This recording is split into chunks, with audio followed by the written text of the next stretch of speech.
सारो जे सजदा ॾियां पियो त मानी जो मुल्दस मूंखे केरु ॾींदो।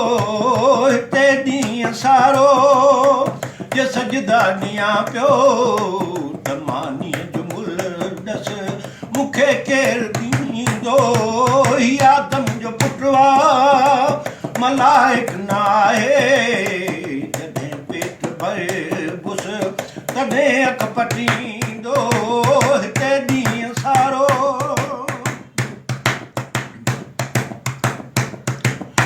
जन्नत जा मालिक दोज़ख जा वारस मुसले जेको मूंखे कुअण वारा ही हर रोज़ मिसकीन हेॾा कुसन पिया। हिननि लाइ तो वटि न आयत इशारा। मुहांडो बि साॻियो तूं उम्मत बि साॻी, न अमी यहूदी न असीं निसारा। ओ नबीअ जी निशानी ॿिन्ही वटि ॿुधां पियो, ॿुधा पेट ते के पत्थर ॿधींदो। नबीअ जी निशानी ॿिन्ही वटि ॿुधां पियो, ॿुधा पेट ते के पत्थर ॿधींदो। नबी वेही लाल कुर्सी ते कलमा लिखो था, छा ईमान जो अघु अवां वटि इहो आहे। हो गुनाहनि जे नाले में सच खे पिया घाणियो, अवां जी गिचीअ में वॾो घटि इहो आहे।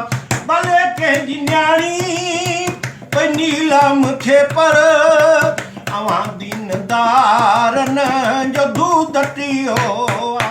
ओ इजो था मूं वांगुरु जे मंसूर जागनि, ॿुधा केतिरा सिर पोइ काज़ी कटींदो।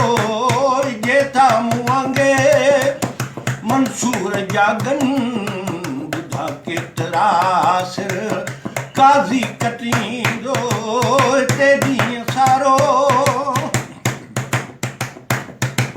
अवां वटि त ईमान आहे अधूरो, अवां जी इबादत ते एतबार कहिड़ो। 70 फिरकनि जो सेनू मथे ते सुणायो, अवां में सही यार कहिड़ो। ख़ुदा जो ख़लीफ़ो आऊं बि आहियां, सुनत ऐं नफ़िल ते को तकरार कहिड़ो। ओ तहजुद ऐं तक़वा जो तोरो अतो वटि, साई साई में पाण साहिब तकींदो। तहजुद ऐं तक़वा जो तोरो अतो वटि, साई साई में पाण साहिब तकींदो।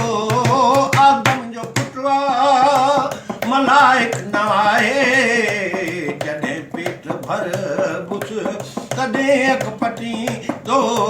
हिते ॾींहुं सारो